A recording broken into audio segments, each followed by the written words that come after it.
Bueno, buenas tardes. Quiero antes que nada agradecerles a los organizadores por invitarme. Está buenísimo, la verdad, venir a estas jornadas. Lamentablemente no voy a poder quedarme a toda la jornada. De cualquier manera, por ahí después en unos slides tiro el mail si quieren estar en contacto conmigo o pueden googlearme y contactarse. Tengo que ser honesto. Digo, vieron que se agregó algo al título. Dice, y otras yerbas. ¿No? Era una semántica formal para el lenguaje Lua y otras yerbas. En realidad, vamos a hablar más de otras yerbas que de la semántica para Lua. ¿Por qué? Hay varias razones. Primero, que cuando me invitaron acá, me dijeron, che, tirame un abstract, y yo mandé lo que en ese momento estaba trabajando. Y era más que nada la semántica para Lua. Pero cuando me puse a hacer las slides para la charla, dije, bueno, pero en realidad yo quiero hablar de muchas otras cosas. Es más, Lua es un lenguaje que a mí no me gusta, no quiero hablar de Lua. Así que vamos a tener un poco de todo y vamos a tener muchas demos. Cosas que pueden salir mal mientras yo trato de codear ahí en la máquina.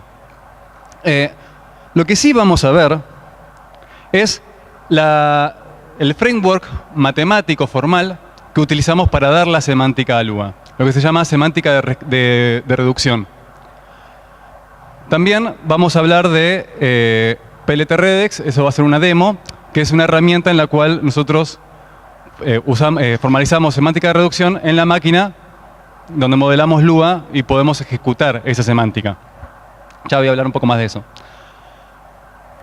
Luego voy a hablar de proyectos que en realidad están más relacionados con lo que yo realmente hago cotidianamente, que no es lo anterior, sino que es un trabajo con un demostrador de teorema llamado Coq, en particular un lenguaje llamado MTAG. Pero como me gustaba también dejar para el final un poco la idea de hacia dónde yo veo que está yendo mi investigación, les quería hablar de un lenguaje que me gusta bastante, que se llama Crystal. Me gusta por diferentes motivos que ya vamos a ver, y que eso va a representar una posibilidad de laburo futuro.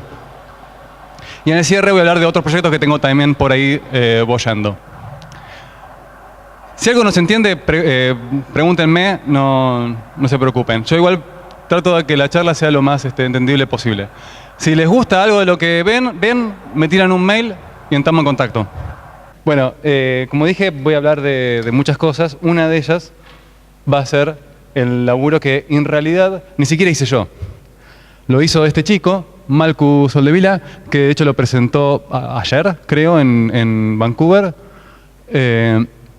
Así que él merece todos los créditos. Es un estudiante de doctorado de Córdoba, que está dirigido por Daniel Friedlander y codirigido conmigo. En realidad yo empecé a hablar con él y él me dijo, sí, yo estoy haciendo la semántica para Lua. ¿Y cómo vas? No, bueno, sí, ya tenemos todo. Y bueno, publicá. Dice, no, bueno, porque hay que fijarse. Y yo dije, bueno, déjame que yo te doy una mano. Cuando me quise dar cuenta, yo estaba metido en el proyecto de pleno, juntándome todas las semanas.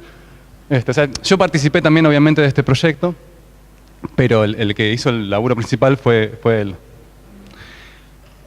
Ahora, yo dije que no iba a hablar mucho de Lua. ¿Por qué? Porque Lua es un lenguaje interesante, y esas comillas no están puestas ahí por nada. Es un lenguaje que a mí, honestamente, me resultó bastante chocante. Yo soy bastante un friki de los lenguajes de programación. Vengo de dar un curso de lenguaje de programación allá en Córdoba, donde vimos un montón de lenguajes modernos como Rust, Scala, qué sé yo. Y la verdad que ver Lua es un perno, perdonen la expresión. Pero según ellos, que es lo que está acá, es un lenguaje poderoso, eficiente y liviano. Con semántica extensible, la idea es un lenguaje muy chiquitito y que uno puede hacerlo crecer de manera muy fácil. Dinámicamente tipado, que se ejecuta en una máquina virtual y que lo hace ideal para configuración, scripting y prototipado rápido. Pausa. De vuelta, como friki de lenguaje de programación, yo veo eficiente y dinámicamente tipado y ya empiezo a dudar. ¿Máquina virtual? ¿Qué? Pero bueno, eso continúo con Lua. La idea no es hacer chistes sobre Lua, sino reconocer que es un lenguaje que se usa, y se usa mucho. En particular es el lenguaje más utilizado en la industria de juegos. Pueden reconocer juegos como World of Warcraft y Angry Birds que usan al Lua. Entonces, uno como investigador puede decir, ah, no, pará, ese lenguaje no me gusta, yo me paro en mi torre de marfil y solo voy a estudiar lenguajes puros como OCaml o Haskell. O uno puede decir, bueno, pará, no, la industria está usando esto. ¿Vamos a dar una mano? ¿Vamos a ayudar? Porque muchas veces la propia industria no sabe bien qué es lo que agarró. Vamos a ver un par de ejemplos. Estos ejemplos los saqué de una página que decía lo bueno, lo feo, lo bueno, lo malo y lo feo de Lua. Esta está en la parte feo. Tenemos acá dos funciones, F123 y F456, que devuelven los valores 1, 2, 3, 4, 5, 6 en una tupla porque puede devolver varios valores una función. Cuando decimos imprimime el llamado de la primera función y luego el llamado de la segunda función, no imprime los 6 valores. Imprime el primero de la primera, 1, y el resto de la segunda, 4, 5, 6. Eso ya puede ser medio raro. Más raro todavía es que cuando le ponemos los paréntesis al llamado de la segunda función, ahí nos devuelve solamente un elemento de la segunda función. Esos paréntesis ahí, en matemática o en, digamos, para cualquier ser humano normal, no tienen ningún significado. Bueno, en Lua sí tienen significado. Y eso puede ser bastante desopilante o hacer perder bastante tiempo a los desarrolladores que no entienden por qué de golpe está dando un resultado diferente. Otro ejemplo es, en Lua podemos hacer una lista de elementos. Por ejemplo, acá A es una lista que tiene el string A, string B y el elemento nulo. Nil es como el nulo en Java o en C. Y si imprimimos la cantidad de elementos de A, que es el numeral, imprime 2.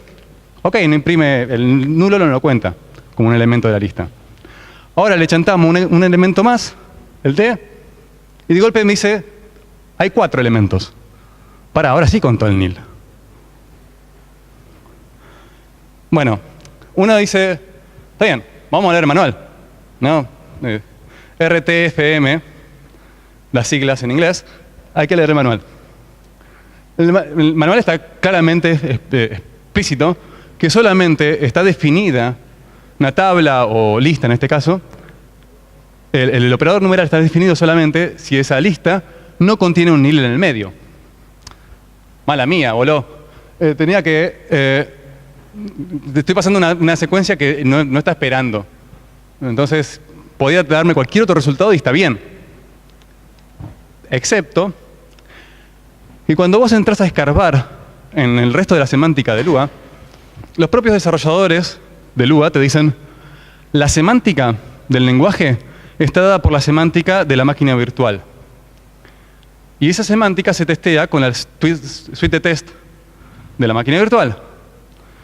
Esa suite de test está esperando el comportamiento que yo dije. O sea, la semántica de Lua no es la del manual, es la de la máquina virtual, que la test de suite dice que el operador tiene que comportarse de esa manera bizarra.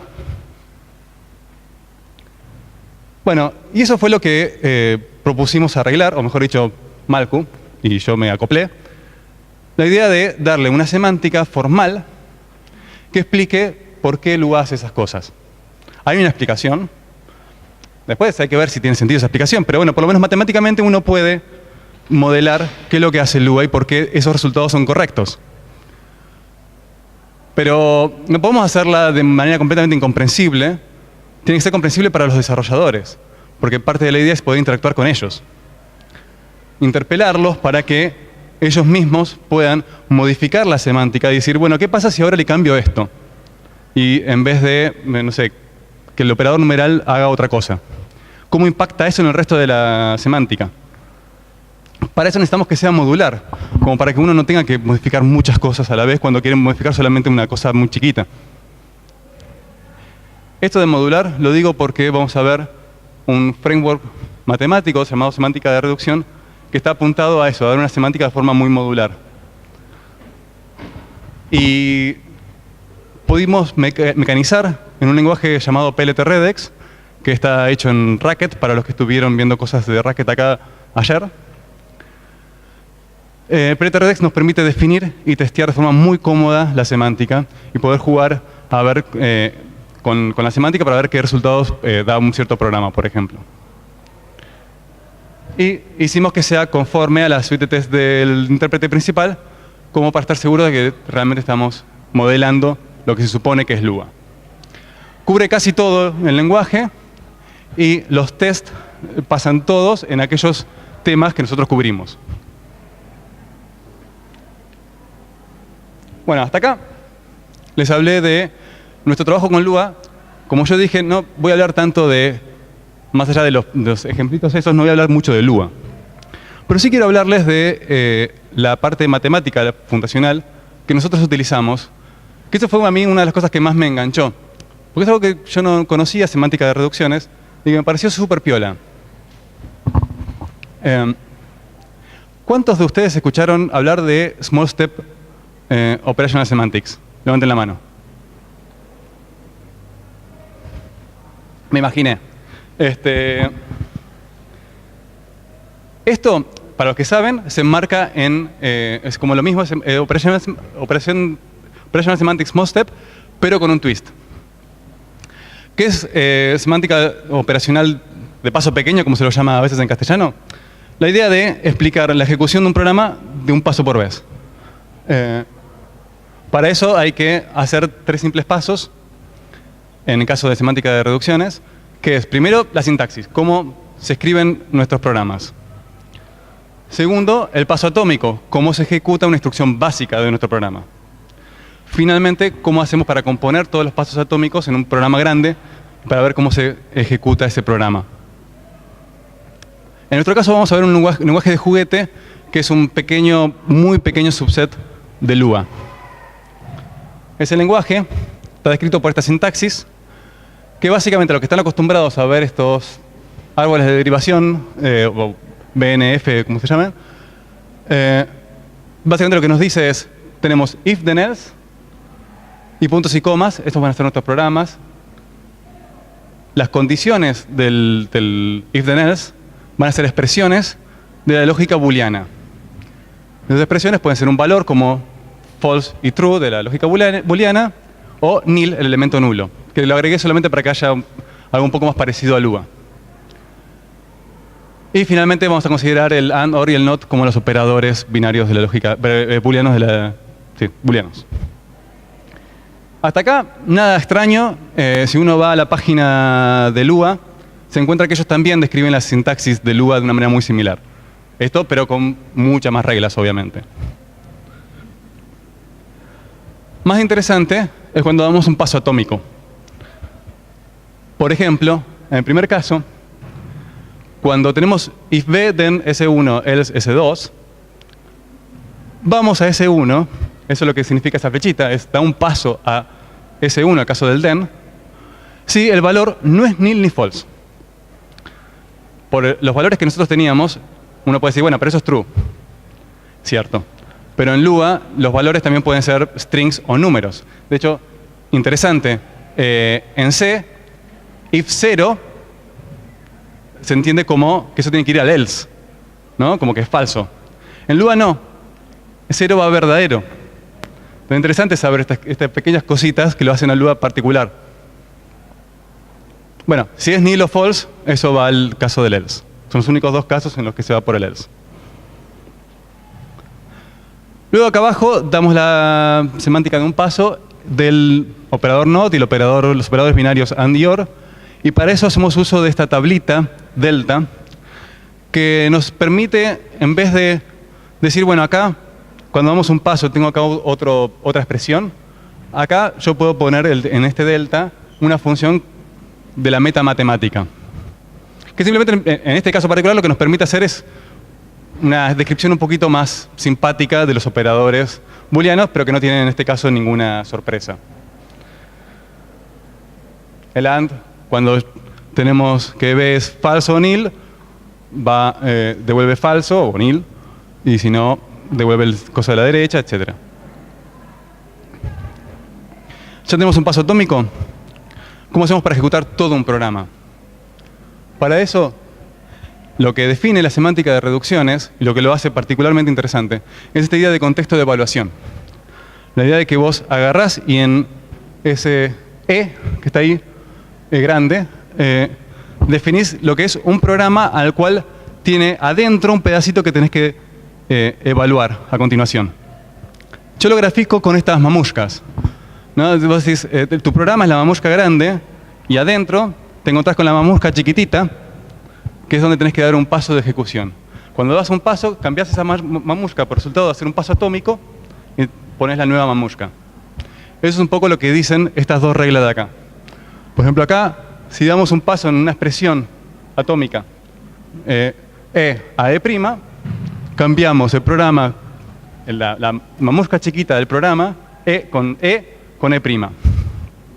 Para verlo con un ejemplo, si tenemos if nil or false, then punto y coma, else punto y coma, acá esto no podemos dar un paso atómico todavía, porque nos falta evaluar nil or false hasta llegar a una expresión que sea if false o if true o if nil. En este caso nos va a devolver if false. En nuestro contexto de evaluación nos queda que tenemos el if then else con el agujero donde tenemos que meter la mamushka chiquita que va a ser nil or false para obtener el programa original. Cuando damos un paso de evaluación de esa expresión nil or false, eso evalúa a false. Y eso es lo que tenemos en este paso. If false, then punto y coma, else punto y coma. Podemos ahora dar un pasito más en el entorno donde ahora todo lo que evaluamos es todo el programa, porque eso ya es un programa que podemos evaluar en un paso atómico. If false, then punto y coma, else punto y coma, termina en punto y coma.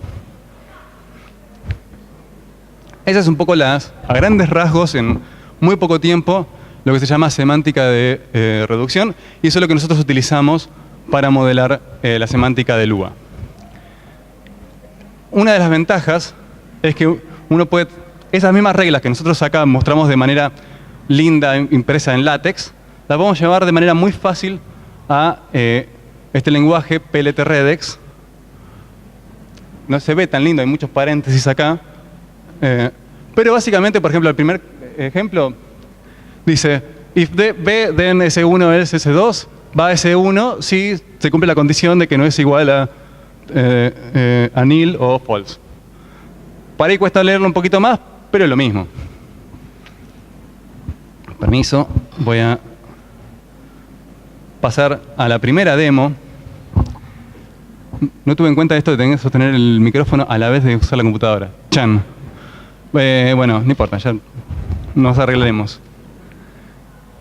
Fíjense, este es para que vean que yo no estuve mintiendo mucho. Esta es la regla, tal como la tenemos en Lua. Muchas gracias. Y ahora tengo cargado todo el entorno con toda la semántica de Lua. Puedo ejecutar un programa Lua y, por ejemplo, ver su traza de ejecución. Todos los pasos que se dan hasta llegar al valor final. Usando esta funcioncita execute, digo if nil or false, then a es igual a 0, else a es igual a 1. Es un ejemplo ligeramente más interesante que el que mostré antes, porque ahora tengo la idea de una memoria, la variable a la que le asigno 0 o 1 de acuerdo al caso que entra. Cuando ejecuto esto, acá me tira todos los pasos de ejecución. Más a la izquierda tenemos if nil or false, then a es igual a 0, else a es igual a 1. Acá vemos un montón de cosas porque Lua, por la particularidad de Lua, las variables están en un environment y qué sé yo, bla, bla, bla. Pero básicamente, bueno, tenemos algunos pasos más de los que yo realmente mostré en las filminas, pero podemos ver que tenemos, por ejemplo, acá, que if nil or false se evaluó a if false, que era lo que esperábamos. Luego terminamos de ejecutar, llegamos al punto y coma. ¿Se ve la flechita? Sí, ¿no? Llegamos al punto y coma con nuestra memoria donde tenemos a igual a 1, porque entró en el caso del else que tenía a igual a 1.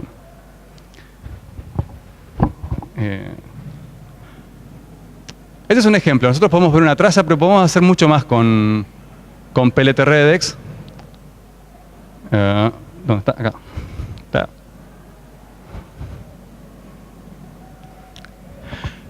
Podemos preguntar, por ejemplo, ¿va a ser cierto que para un programa va a devolver siempre el mismo valor? ¿Va a haber no determinismo? ¿Puede ser que haya más de una línea? Vieron que todos los pasos eran siempre una cajita, flechita, cajita, flechita, cajita. Tal vez hay una bifurcación, tal vez tenemos varios casos. Si tenemos no determinismo, ¿van a dar siempre el mismo valor o no? ¿Cuál es la relación con los tipos de las variables que iniciamos el programa? Bueno, hay un montón de preguntas que uno puede hacerse, pero PLT-Redex nos permite responder eso para programas específicos. Por ejemplo, hicimos la prueba con la suite de test y no solo probamos que la suite de test se ejecute y devuelve todo lo que se espera que devuelva, sino además de que no haya no determinismo.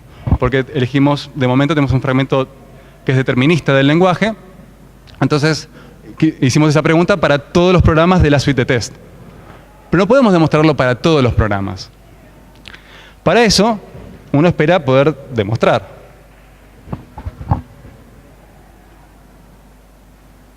Y acá es donde, hasta ahora, yo le di una charla de cosas que realmente yo no manejo del todo. Eso es el laburo de Malcu, yo estuve ayudando, más o menos entiendo alguna cosa, pero no puedo decir que soy un experto en ese área. Ahora donde entramos en mi terreno, donde yo voy a estar un poquito más cómodo, que es la idea de la demostración interactiva de teoremas.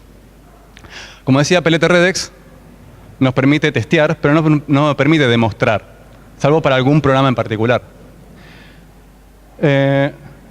Yo uso el demostrador de teoremas Coq, que es muy utilizado para hacer demostraciones de lo más variadas, desde álgebra hasta software, verificación de software, pruebas realmente complejas que ya escapan a la posibilidad de un ser humano de poder ver esas pruebas. Tenemos la posibilidad de que la computadora ahora chequea las pruebas por nosotros y no tenemos que ser nosotros con nuestros ojos quemarnos para ver 250 páginas de demostraciones. Paréntesis, lo de 250 páginas es porque la prueba de Fate-Thompson que se demostró en Coq tiene 250 páginas sin contar todos los libros de álgebra de los cuales está basado. Pero bueno, eso es al pasar. El demostrador Coq, para aquellos que saben lo que es la correspondencia de Carrey-Howard, está basado en esa correspondencia, la idea de que los programas pueden ser pruebas. Los que no entendieron, pasó, no importa. Pero es un concepto súper interesante. Y lo que lo hace muy utilizable, muy atractivo, es que tiene un lenguaje de tácticas que permite construir pruebas paso a paso de forma muy cómoda. O más o menos.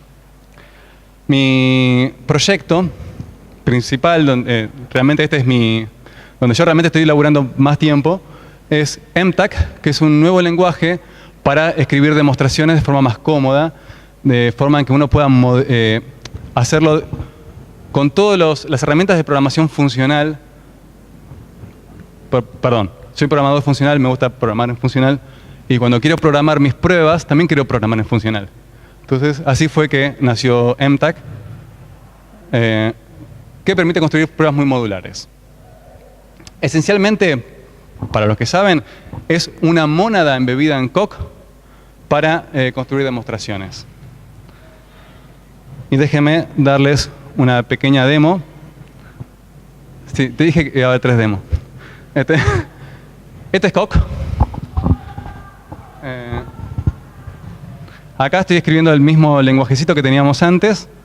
Tenemos, por ejemplo, las expresiones son true, false y nil, y las operaciones binarias y unarias. Y tenemos el if then else. Estoy señalando la pantalla, soy un campeón. Tenemos el if then else y el semicolon, el punto y coma. Acá un poco de notación para hacerlo más bonito. Bueno, y tenemos la forma de describir la semántica. De momento, para esta demo, parecido, pero no exactamente como lo que vimos en los slides, pero tenemos la función delta, etc. Vamos a ver un ejemplo más fácil. Por ejemplo, la regla del if, cuando tenemos un valor que no es nil ni false, se escribe de esta manera. Decimos, si es un valor que no es nil, que no es false, entonces damos un pasito de if bed en S1 del CS2 a S1. Más o menos se entiende, más o menos es legible. Bueno, y acá están todas las demás reglas. Acá no tenemos contextos, eso es un detalle.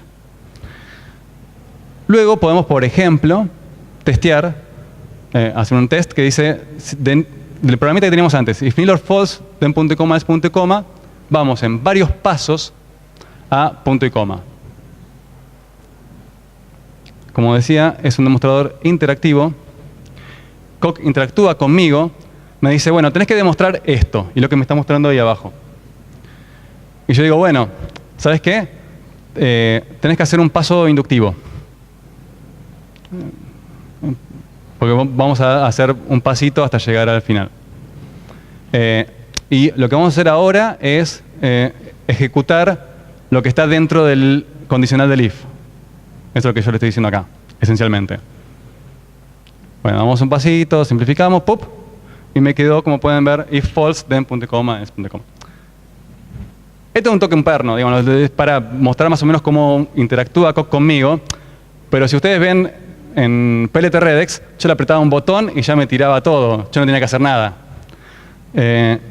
Y se pueden imaginar, aparte, acá ni siquiera estoy demostrando nada. Estoy haciendo pasos sobre un programa en particular. Uno esperaría que esto uno lo pueda automatizar más. En particular, si uno quiere demostrar, como está acá, este lemita que dice todo programa de nuestro lenguaje termina en un punto y coma, que es cierto en nuestro lenguajecito de juguete. Y esta demostración que va por inducción en los programas, en las expresiones y qué sé yo, ya es un toque más densa. Ya está pasando bastantes más cosas ahí adentro. No voy a dar los detalles, pero si nuestro lenguajecito, que tenía solamente pocas expresiones, pocos programas, tenemos que escribir todo esto, imagínense si lo tenemos que hacer para Lua. Digo, Lua es un lenguaje, es chiquito, pero es un lenguaje de verdad. No es de juguete.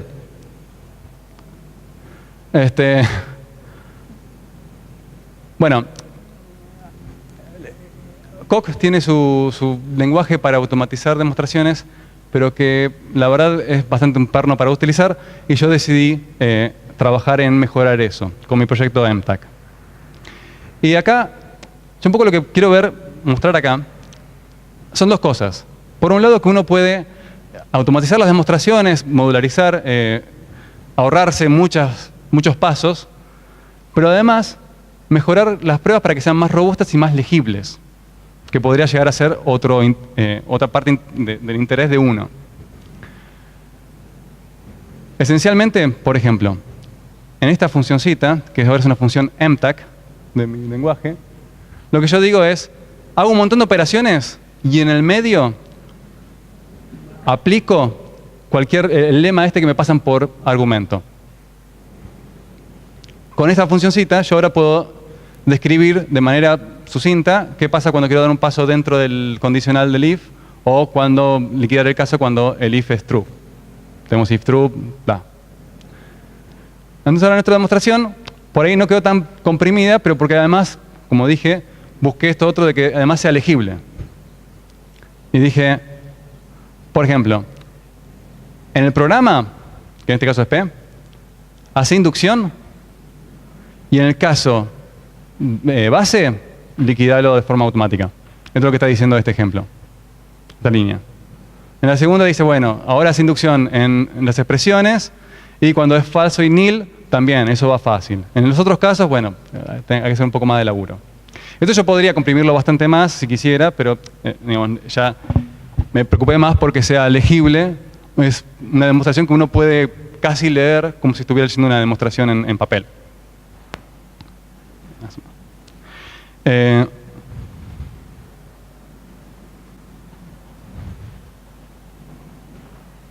estado actual de mi proyecto de MTAC es que lo estamos probando en una librería grande para ver cuáles son todas las ventajas que podemos extraerle a este nuevo lenguaje MTAC, cómo podemos modularizar pruebas realmente grandes y no de juguete como las que mostré recién.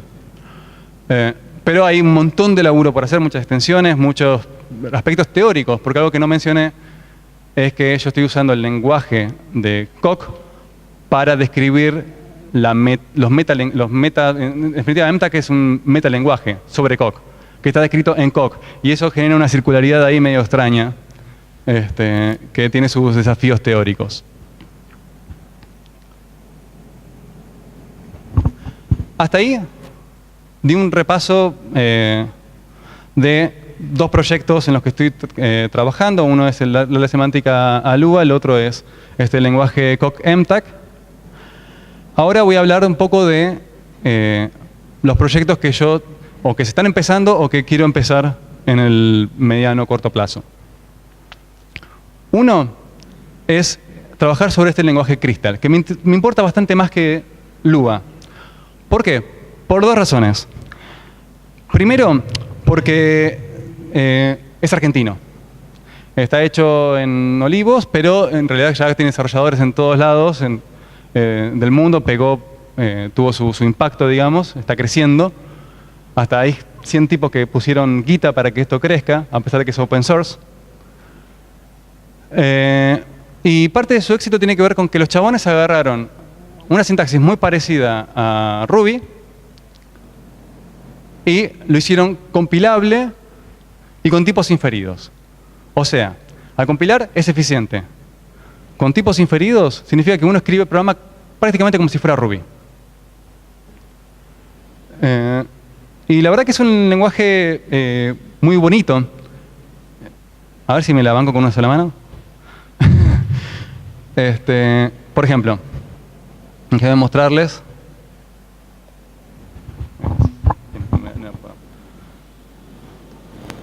Este ejemplito. A todo esto, hubo una charla de Crystal el año pasado acá. No sé si quienes estuvieron presentes recuerdan algo. Acá tengo un programa que, de hecho, esto es un programa Ruby. Tiene terminación RB de Ruby. Pero que también es un programa Crystal. Que lo que hace es un ejemplo muy sencillo. Es una clase de calculator que se inicializa en 0 y podemos agregarle un número que va sumando y después obtener el resultado. Ejemplito muy pavo. Luego creamos una nueva calculadora y 100.000 veces le sumamos 5. Y imprimimos el resultado. Yo decía que esto es un programa Ruby, porque yo puedo agarrar y decir Ruby 01. Corre, perdón, esto, ahí está. Lo ejecuté, vamos a hacer un clear, vamos a hacer prolijitos, lo ejecuto de vuelta y me da 500.000, que es el resultado que esperaba. Puedo preguntarle, bueno, a ver, ¿cuánto tardaste en ejecutar esto? Y me dice 0,035. Bueno, es poco. ¿Qué pasa si ahora lo ejecuto en Crystal?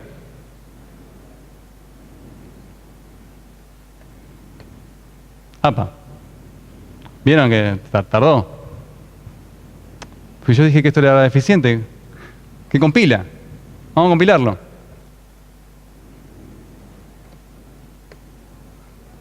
Bueno, eso fue el tiempo de compilado, no tiene mucho sentido. Pero si yo ahora mido el tiempo de la compilación, de ejecutar el programa compilado, ahora sí. 0,007 contra 0,035 es una diferencia.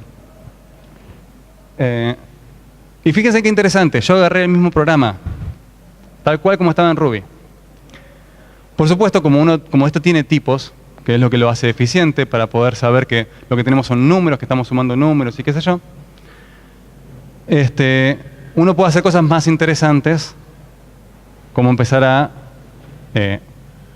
preguntarse qué tipo tiene una determinada variable.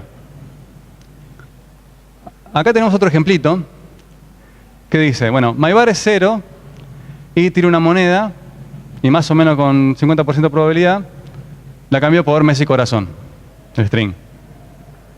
Y luego imprimo que es el resultado. myvar es lo que sea con tal tipo. Si yo ejecuto esto en Crystal, vamos a sacarle el tiempo porque ya no queremos medir el tiempo, ni tampoco queremos compilarlo, queremos simplemente ejecutarlo. No sé para qué pasó eso.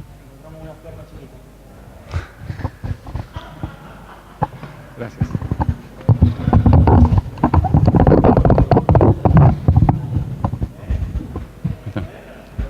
Sí, entra. Más o menos, hay que darle un poquito de amor, pero... decía, si se acuerdan, o sea, ¿qué tipo tiene esta variable? Bueno, o entero o string, pero no sabemos por qué, porque tiramos una moneda. Y eso es lo que me está diciendo Crystal. MyVar, en este caso me dijo es 0, porque ese fue el valor que no pasó por el if, y tiene tipo o entero o string.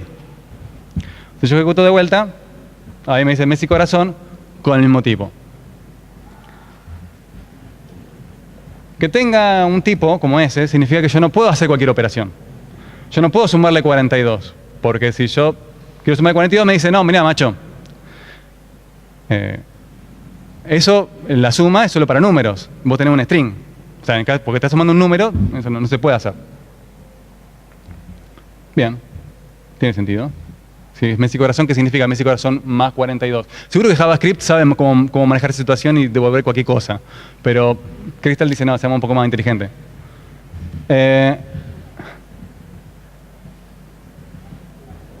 Lo que podemos hacer es decir, si es un string, entonces chantale che. Somos argentinos. Si no es un string, entonces sumale 42, porque sé que es un entero. Y ya que estamos, imprimimos cuál es el tipo que queda cuando entra en el if o en el else. Ejecutamos esto de vuelta y me dice, es un entero. Entró en el else porque era 0 y ahora quedó en 42. Cuando salió del if, me vuelve a decir, no sé si es un entero o un string. Porque aunque haya pasado por ahí, después no sabés de qué lado viene del if en la siguiente línea.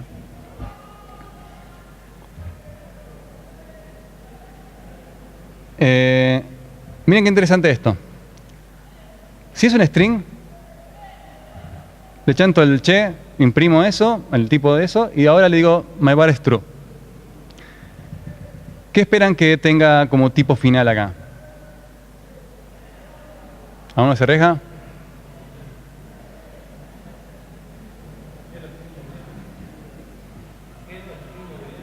¿Entero string o booleano? No. Booleano o entero 32. Se dio cuenta que si es un string, le vas a chantar un booleano y estás haciendo un reemplazo ahí. Bueno, no voy a mostrar más. También tiene tuplas y uno tiene esta misma lógica de tipado, tipos unión, de múltiples tipos dentro de las tuplas. Y tienen bastantes de estas heurísticas para determinar a un determinado punto de programa qué tipo tiene esa variable. Y si es correcto, siempre podemos imprimir en pantalla una variable, porque todo valor se puede pasar a string. Creo que eso es una invariante de Crystal y de Ruby posiblemente también. Pero hay distintas operaciones que solamente puedes hacerlas en alguno de esos tipos y Crystal te va a decir qué es lo que podés y lo que no podés hacer. Y esto me da pie a hablar de dos posibles proyectos a futuro. Una es formalizar la semántica y el inferidor de tipos. Es decir, bueno, esas heurísticas de las que yo estuve hablando, ¿llegan a un resultado correcto o están mandando moco en algún lado? Otro proyecto por ahí menos ambicioso es... Gente, bueno, vamos a ponernos serio acá. Programación funcional se viene con todo. Busquen New Programming Languages en Google. Les juro que la mitad de los links, la mitad de los nombres de lenguajes tienen muchos aspectos funcionales. Cuando digo funcionales no me refiero a funcionales puros, no me refiero a Haskell necesariamente o lenguajes así, pero lenguajes que incorporan un montón de cosas de los lenguajes funcionales. funciones de alto orden, tipos abstractos de datos, etcétera, etcétera, etcétera, etcétera.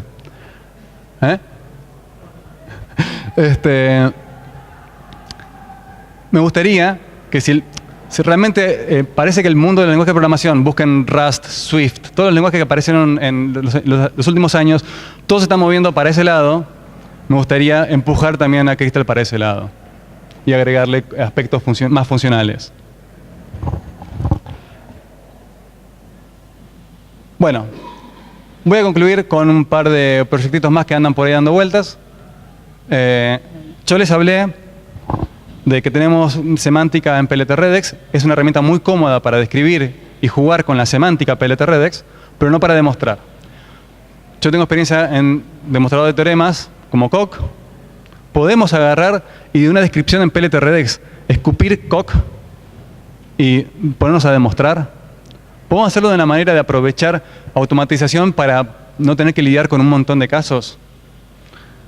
Bueno, la idea es llevar hacia allá el doctorado de Malku, y es un laburo que realmente, si sale, podría tener bastante impacto e interés en la comunidad. Otro trabajo acá con dos colegas que están acá presentes, Raúl Ferrari, Guillaume Hoffman y Carlos, que no está, que es el director de todos nosotros, es en formalizar lógicas modales. Yo acá soy el experto en demostraciones en la computadora, pero de lógicas modales no caso un fulbo.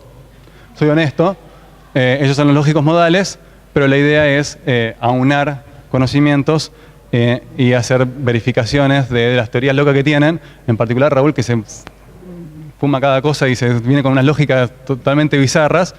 Estaría buenísimo poder llevar eso a Coq. Con esto, y lamentablemente no corté mucho la charla, lo lamento, termino. Muchas gracias.